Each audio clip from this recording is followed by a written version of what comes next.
Hey everyone, how's it going today? I'm gonna show you guys how to send dogs from Telegram wallet to Binance. At first, head over to dogs, just like so. Let it load up. And then what you want to do is click on connect wallet and claim. Unfortunately, Binance is not available in my country. So what you need to do, if it's available for you, you want to click on Binance. Let's say we click on Bybit, just like so, and then it's going to ask you to sign in and everything, blah blah blah. Once it does, it's going to ask you for two things. First is a deposit address, second is a memo.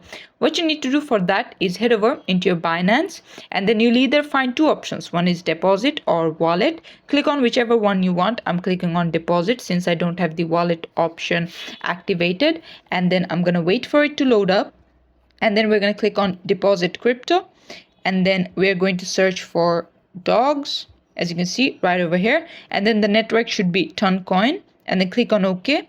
And then as you can see, this is the deposit address and this is the memo. Just copy and paste them in their rightful places, and there you go. This is how you can connect it and start sending it. Thanks for watching. Please leave a like and subscribe for more tutorials like this, and I'll see you guys in the next one.